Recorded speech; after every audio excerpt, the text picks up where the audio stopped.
to do that right now. And so here's what I want to talk to you about. I don't know if maybe perhaps you've ever gotten at a place in your life where you feel as if you have forfeited what you really wanted and you settled for a counterfeit. You settled for a second best. You settled for something that wasn't quite exactly what you wanted to be. And so I'm going to go ahead and sort of push some buttons, and I might be touching home, but maybe perhaps every day you're waking up right now during the course of the week and you're showing up to a career, you're showing up to a job, and you know deep down inside that the real original job that you envisioned for yourself, the original career track that you always wanted, and when you look at your current career track and you look what you're currently doing, you realize that what you're doing right now is perhaps just a cheap counterfeit. It's a cheap copy. In other words, it's not what you really wanted, but rather it's just something that you chose to settle for. Or maybe perhaps if you think about what your dreams were, maybe you had big lofty goals and dreams.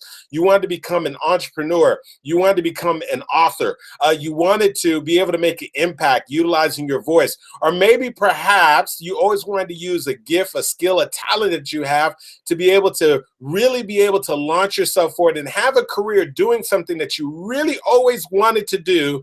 And now you find yourself working for somebody else, or you have accepted a cheap counterfeit.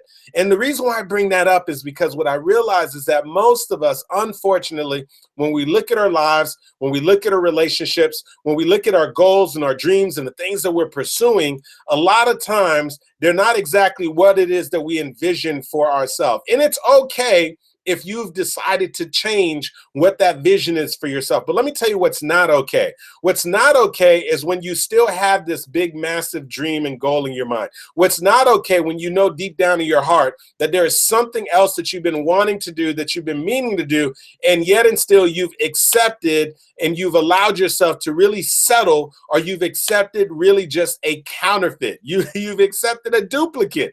And you know, it doesn't matter what other people around you think. It doesn't matter if other people are looking on at you and they think that you're happy because they're looking at your social media posts, they're looking on your Instagram, they're looking on your Facebook, and they see the pictures and so forth. But deep down inside, you know, when you get down in your bed and you're laying down in your bed and you're within your own personal thoughts, you know that when you look at your own personal life in whatever area in your life, whether it has to do with your finances, your relationship, your career, your business, whatever area in your life, you know that you know what? This is not what I really want. And what I've done is I've accepted a counterfeit. And I don't know if you have ever been at a place in your life where you literally just felt like a fraud because you're showing up to an environment and you know that you're not being true to yourself. It was Shakespeare who said, "To thy own self be true." And so a lot of times, you know what, we try to deceive other people around us, but one person you can't deceive is yourself, because you know yourself. There are certain things that you know. And so I want to share something with you. It's crazy, but years ago, one of the things is I used to have a German Shepherd named Jasmine, and I used to call on one of my friends to sort of make sure that she looked out for Jasmine when I went out of town. And this particular time, the roles were reversed, where my friend was going out of town. And so she had watched my German Shepherd plenty of times for me, came over the house, made sure she walked my dog, make sure she gave my dog water, make sure my dog had food. And so this was her opportunity now to ask me to return the favor. And so she was going out of town. And so she asked me if I could sort of pet sit. And in her particular case, she didn't have a dog. She didn't have a cat. No, what she had is she had some birds. She had two birds, two parakeets that she kept in this cage. And so she said, "Andy, listen, I'm going out of town. Is there any way, I know I've watched Jasmine for you a couple of times. Can you watch my birds for me?"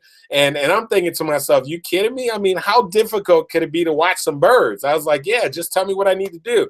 She says, "Listen, I'm just going to bring them over." And so she has her birds in the cage. And so she brings the cage over, and then she gives me like a real quick, like 1 minute, 30-second tutorial. It's like super simple. She's like, "Don't worry. You don't have to take them out the cage. Just leave them in the cage." She's like, "Hey, you open up this little compartment right here. This is where their little water container is. take out the water container, make sure there's some water in there. She says, hey, you lift up this little part right here. That's where their little food compartment is. She said, here's the bag of food. You're going to just basically put a little food in the container, slip it back in there so they can go ahead and be able to get their water and their food in the cage. Super simple. You with me so far, Andy? I'm like, yeah, this is easy. And she says, yeah, during the day, they may, use the bathroom in the cage. And she said, listen, little bottom part of the cage slides out. And we normally put some paper down there. You could put, paper towels. You could put some newspaper. And, during, every other day or so, take the paper out, throw it away, put some fresh paper down and slide it in there. You got it. I was like, man, this is super simple. I was like, man, no problem. I don't have to take them for a walk. I don't have to pet them or anything. She's like, no, this is easy. So I'm like, perfect. So she's out of town, and like clockwork, I'm getting up and I'm making sure I give, I take out a little container, put water, take out a little container, put food and so forth. And then, but here's the thing.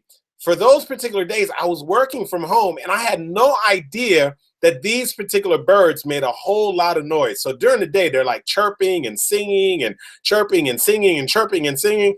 And it's really distracting. And on top of that, I'm trying to do coaching calls throughout the day. And you can hear the birds chirping and singing and doing their thing in the background. So I took the birds and I just went ahead and took the cage and I put the cage outside in the patio by the pool. And so, throughout the day, of course, I know they're outside, but they're tropical birds, so it's no problem. And I'm making sure that, I know their water could actually, evaporate a little faster with them being outside. So I make sure they got their water and their food and everything. Everything's going fine. I'm about 3 days in, and I'm like, man, this is so easy. This is like clock. This is like I can do this with my eyes blindfolded, right? And then so one particular evening, I go to bed and I wake up. And I'm standing in the kitchen area and I'm looking through the sliding glass doors and I'm looking out at the cage and I'm looking out and I'm like, wait a second, your son's weird because I only see one of the birds. And I'm like, well, wait a second, why do I only see one of the birds? So I'm like, wait a second, maybe I got to take a little closer look. And then so I go towards the sliding glass door and I look and I still just see one bird. And I'm like, well, wait a second, something's not right. I know I didn't open the cage or anything like that. So then I actually open up the sliding glass door and I go outside. And when I look at the cage, I can't believe what I see. One of the birds is just sort of sitting there on the cage, is sitting on the little bar. And the other bird, unfortunately, is laying at the bottom of the cage sideways and looks like a statue. And so obviously the bird has passed away. And so I'm like, totally freaking out. I'm like, are you kidding me? How did the bird pass away? So I'm trying to figure out, how could the bird pass away overnight? Like, what happened?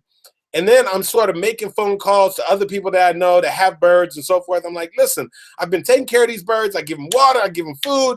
I've been taking care of them. I don't understand when the birds pass away. And one of my friends said, well, wait a second, Andy. Did you have the birds outside? I said, yeah, but these are tropical birds. They're fine. She said, but listen, do you know last night the temperature dove down? The temperature dropped significantly. Even though we live in Florida, the temperature dropped and it got pretty cold for Florida. Now, it wasn't blistering cold. It was probably in the 60s. But she said that a rapid temperature drop for tropical birds, those type of birds, could cause the bird to pass away. And I was like, oh, my goodness. And so I'm freaking out because my friend is literally due to come in town in like 48 hours. She entrusted me with her birds. She's taken care of my dog several times. So I'm trying to figure out what I'm going to do. And so I did what any respectable, ethical young man would do. I ran to the pet store with the bird cage. And I was like, listen, this bird that is dead at the bottom of the cage, I need a bird that looks just like it. I need a duplicate. I need a copy of this bird, because if my friend gets back and she finds out that her bird had passed away, this is not going to be some good news. And so it was so crazy. I'll never forget this. I'm in there. I'm like freaking out. The dude at the pet store, he takes out the dead bird. He's like comparing the bird to the other birds that they have there. He's like holding it up to the other birds one by one. He's like, no, this bird's not going to work. It's a little too big. This bird's not going to work. They got the different color patterns. He's like, oh, but what about this bird?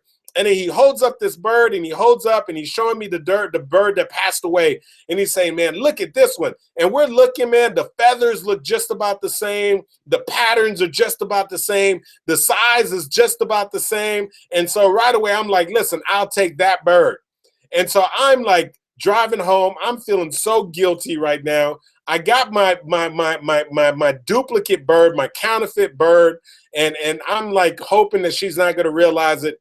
And then so she finally comes in town. She's like, Andy, I'm going to come by to come get the birds. I'm like, yeah, sure, no problem. She comes into the house and she walks in. And the second she walks in, all of a sudden, there's the bird cage. She's talking to me. And listen, I feel so super guilty. I just can't hold it in. And so I totally break in and I give in. I'm like, oh my gosh, let me tell you, just so that you know, you left and I was taking care of the birds. I was giving them water. I was giving them food. And she's like, well, what's the big deal? The birds are right there. They look fine. I was like, no, listen. Promise you're not going to get mad at me. She's like, no, I'm not going to get mad at you. What? I said, listen, I was giving the birds water. I was giving them food. And then the birds were making a whole lot of noise. So one day I decided to put the birds outside on the patio and I left them there overnight. The temperature dropped and one of the birds died. She's like, what? One of the birds died? I was like, yeah, one of the birds died. And then I felt so bad. I felt so guilty. I didn't know what to do. And so I ran to the pet shop and I actually bought another bird that looked just like your bird. And I didn't know if you would even realize it or not, but I feel totally guilty and I have to tell you and so forth. And she was like, Andy, relax. It's okay. I was like, what do you mean it's okay? I was freaking out. I was about to have a heart attack. I like totally confessed. I went and got another bird and I went through all that and you were just going to say it was okay. And so we started laughing about it, right? And so after we're done laughing about it, then I'm sort of asking her, I'm like, okay, now that I realize she's not upset and now I realize I'm okay, I got past my like semi-heart attack and so forth. And so I look at her and I go, listen, I just got to ask you a question though. Tell the truth, because listen, me and this guy at the pet shop, we looked at a lot of birds to try to find a bird just like your bird. And I said, let me ask you a question. I said, would you have known that that was not your bird? Like, would you have known? And she said, Andy, listen, the average person would not know. Any one of my friends, any one of my family members, they would have come by. They would never know that that bird was not the original bird. They would never know that that bird was a counterfeit. But she says, because that's my bird, because I spend every day feeding those birds, because I take them out of the cage and I handle them, and because of the fact that I let them sit on my shoulder, because of the fact that I stroke them and I talk to them and I speak to them. And she says, listen, I would have known that it was a counterfeit. Now, nobody else would have known, but I would have known. And so when she said that, it made me realize this, that, you know what, when we're living our lives and when there's something that we're very close to, we're very intimate with, like your dreams, the things that you're very intimate with, like your aspiration and your goals and the things that you're pursuing in your life. You see, other people may actually buy into a counterfeit. Other people may look on at your life and look on at what you're doing right now and believe that that's the real McCoy. Believe that what you're doing right now is what you always intended to do. And believe that you're content with the way that you're utilizing your gifts, your skills, and your talents. And believe that the way that you're showing up right now is how you always wanted to show up. But you have a different level of intimacy with your life. You have a different level of intimacy, of knowledge, of your goals, of your dreams, of your aspirations. And so even though everybody else may buy into the counterfeit, guess who's going to know that it's a complete counterfeit? The person who's going to know that it's a complete counterfeit is, guess who? It's you. And so, in other words, you can't fool yourself. You can't try to psych yourself out, because you've got to look at that man or that woman in the mirror, and you've got to look at your life right now, and you've got to be willing to say to yourself, is what I'm doing right now what I really wanted to do, or have I accepted a counterfeit? Is this career that I have right now a counterfeit, a duplicate, a cheap copy of what I really wanted to do? Is this relationship that I'm in right now, and I'm not talking about marriage, but is this relationship that I'm in right now, have I settled? Have I accepted a counterfeit of what I really want in my life? And maybe perhaps when you think about your goals and your dreams and a real big vision that you had, is what you're doing right now, or what you're pursuing right now, just simply a counterfeit, a fake duplicate copy that other people can look on and think that that's really what you wanted. But you know that when you lay down in that bed and you get to thinking, you know that something inside of you is saying, you know what, there's got to be more than this. And so what I know is when you're at that place where you know that you have a counterfeit, it eats you up on the inside. And so let me tell you something, even if maybe perhaps I would have been able to pass off that counterfeit bird that I got for her, even if somehow she would not have known, I'm telling you right now, it would have ate me up on the inside. Why? Because I know. And so the thing is, when you're going through life and you're wearing the mask and you're sort of playing the role, even though other people may be fooled or deceived, the thing is, you're not deceived. You know what you always wanted to do. And so you've got to settle that within your own heart. And so you've got to deal with that friction, that internal turmoil that's taking place. And so what I'm challenging you to do right now is to look at your life right now and to examine the different areas in your life and be honest with yourself. Be honest with yourself right now. And you look at your career, you look at your relationship, you look at your finances, you look at where you are right now, health-wise, you look at where you are on a spiritual level and so forth. And I want you to really be thinking about, is what you're doing right now in alignment with what you really wanted to do? Is this what you envision for yourself? Is this what you believe is possible for you? Or have you settled for a counterfeit, for a cheap copy, for a duplicate? I remember years ago, I went to I believe it was a New York area, and I had always heard about this little area where they've got all these great copies and so forth. And so I'm a big watch guy, and so I've always loved watches. And so I remember somebody went to a store and they had these watches, and some of these watches were supposed to be great duplicates and great counterfeits. And so I remember the moment that I just picked up the watch and I just touched the watch, I could feel the difference between the duplicate copy of the watch that I know that I owned and this thing that, even though to the eye on the outside, it appeared to be exactly the same. It appeared to be a replica.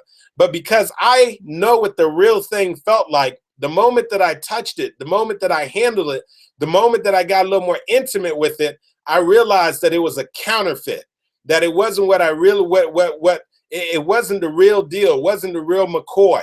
And so what happens is sometimes, we can pass off something that's not real to those around us, but ultimately we know. And so you have to be true to your own self. Shakespeare said, to thy own self be true. Socrates said that an unexamined life is not worth living. And so this is the time right now that you got to examine your life. You got to look at your life right now and look at your relationship, look at your career path, and look at what you're doing right now and ask yourself the question, is this what I really, really want? Or have I accepted a duplicate, an imitation, a fake copy? And if you know that you've made a trade-off, if you know that you believe that there's more that's possible for you, if you know that this career path that you're on, that it's not really what you want to do, what I'm going to challenge you to do is to do something bold, to do something radical, and to stop settling and accepting this duplicate, this counterfeit, and to get serious and go after the real thing. I got a friend of mine who went to school with me at Florida State University. She also majored in accounting. She also went on to work for one of the big four accounting firms. And I remember one particular time, her and I were on the telephone, and we were sitting there talking, and she said, Andy, she says, man, this is the craziest thing. She says, I know this is going to sound crazy, but she says, all my life, at the beginning when we were going through college and I was going through the accounting program in the College of Business, I had convinced myself that I wanted to become a CPA, that I wanted to become an accountant. And now that I've become a CPA and now that I'm an accountant, I'm working for this great firm, she says, you're not going to believe this, But she's saying, I'm showing up every single day to the job and I feel like a fraud. And she says, because on the inside, there's something else that I always really, really, really, really wanted to do. And I think I went the route of accounting just because I just wanted to play it safe. And I said, well, what is it that you really want to do? She says, I always wanted to become a dentist.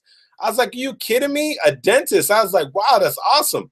And so I'm thinking she's just going to leave it at that. Like, I'm an accountant now, especially after she got her undergraduate degree, her master's degree. She studied and passed the CPA exam. She's working for this tremendous company. We shared all of that in common. And so I'm thinking she's just telling me this and that's it. And so she says, Andy, I'm about to do something crazy. I said, what are you going to do? She says, I'm about to quit my job and I'm about to go back to school and I'm going to go to dental school so I can become a dentist. I said, are you kidding me right now? So you spent all this time getting your undergraduate degree in accounting.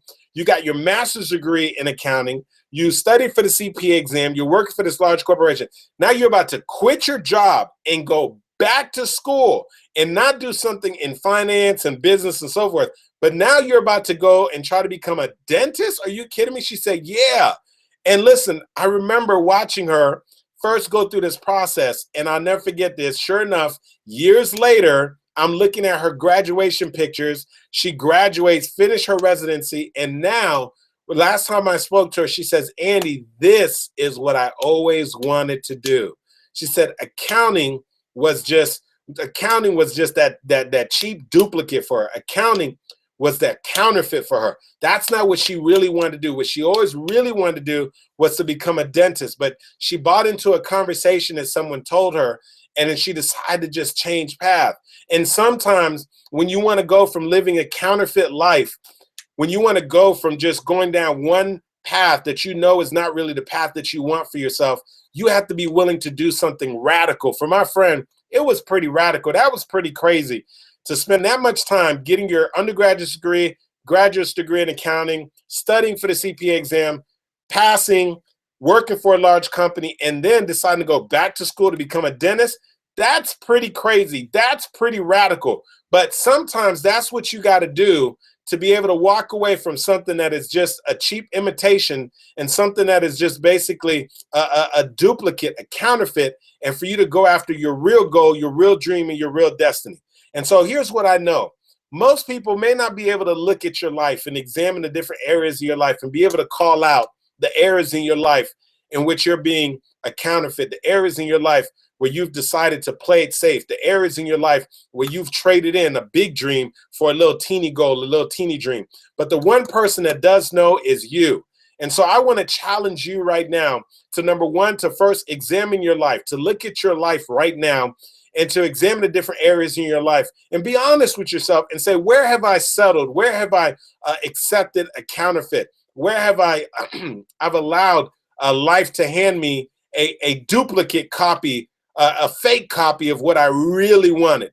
And if you're able to identify that area, and if you know that there's an area in your life, I'm going to challenge you to make a difficult decision, to be real and be honest with yourself. I'm going to challenge you to make a very difficult decision and make the decision right now that you're going to go ahead and pivot and change lanes and change directions and start going after this thing that you really want. Somebody said that you got to chase down your passion, that thing that you really want, like it's the last bus of the night. Let me tell you right now, life is short. I was on the phone call having a conversation with my brother just last week, and one of his coworkers, who's just 30 years old, 30 years young, had a headache, just a headache, decided to take the day off of work. The next day decided to come to work anyway, even though he had a headache. Headache got so bad, he went to the hospital, and unfortunately, shortly thereafter, he passed away. 30 years young, married with a 5-year-old kid. And so here's the thing. We don't know. Tomorrow's not promised for any single one of us. And so what happens is, why settle in life? Why accept a cheap duplicate? Why accept just a cheap counterfeit of your goals and your dreams? a cheap counterfeit of your career path, a cheap counterfeit of the type of fulfilling relationship, a cheap counterfeit of what you know is possible for you. And so I want to challenge you to make the decision. Ben Stein said that the first step to creating a shift and a change in your life is to first decide what it is that you want. And then you have to be willing to pivot and to create a change. Wayne Dyer said that nothing changes until something changes. And so we've got to be willing to literally make a change, to create a shift in our life. And so if you've been wearing the mask, if you've decided to trade in your goals and your dreams for a counterfeit, I want you to rock the boat. I want you to stir the pot. I want you to shake things up. And I want you to get on the path of doing that thing that you know that you've been called to do, that thing that you've been put on this earth to do.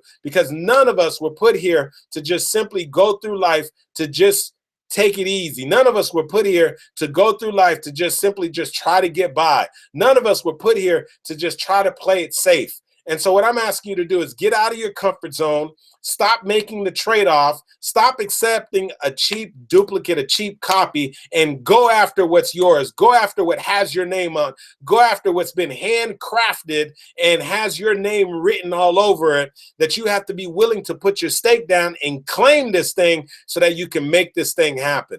And so I just want to remind you right now that there's nothing cool about accepting a duplicate and accepting a fake imitation of what you really want and desire in life. And so right now is the time for you to create the thing that you want. Right now is the time for you to pursue this thing and stop accepting cheap imitations and copies, and make sure that you go after that thing that you really always wanted to make happen for yourself. You know, this wouldn't be Andy Henriquez if I didn't end by telling you this. Show up for your lives, ladies and gentlemen, because if you don't, if you don't, nobody else will. All right. Well, listen, first of all, let me just tell you, I just want to thank you so much for tuning in and for joining me for the Show Up for Your Life motivational live stream and conference call.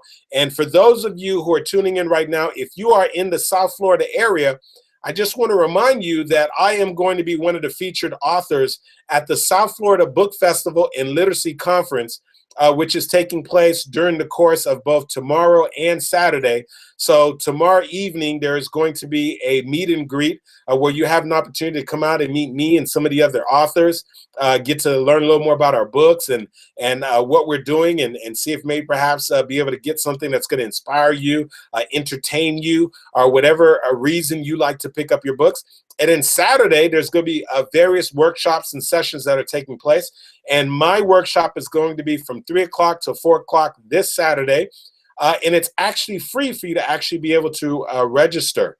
And so if you want to go ahead and join me on that, what I want you to do is to make sure that you go to either you can actually go into Facebook, and you probably got an invitation. They'll say you can start typing in Andy Henriquez Live, and you'll see an event that was created in Facebook, and you'll be able to go ahead and RSVP on that. Or you can send me a quick message through social media and so forth, and I'll be sure to send you the link so that you can actually register and reserve your spot. It is a complimentary free event. However, you do have to RSVP to be able to reserve your spot. Now, for those of you who are not in the South Florida area, if you haven't already done so, I also want to make sure that you get a copy of my book. If you haven't already done so, you can do that by simply going to showupforyourlifebook.com, showupforyourlifebook.com. So you can just go ahead and go there, and you'll be able to order a copy of my book. It's also available on Amazon as well as barnesandnobles.com. So I just want to put that out there. Also, if for some reason you and I are not yet connected, you can also make sure that right now that you go to showupforyourlife.com, and where you see the banner, put your name and email address. That'll make sure you and I stay connected. And last but not least, but if you open up a separate web browser, you can type in showupbook.com, showupbook.com, and that will allow you and I, showupgroup.com, showupgroup.com, and that'll direct you to our private Facebook page. We have a private Facebook group. It's the Show Up for Your Life group, Show Up for Your Life group. You can join the group, and we'll be able to continue the conversation offline there.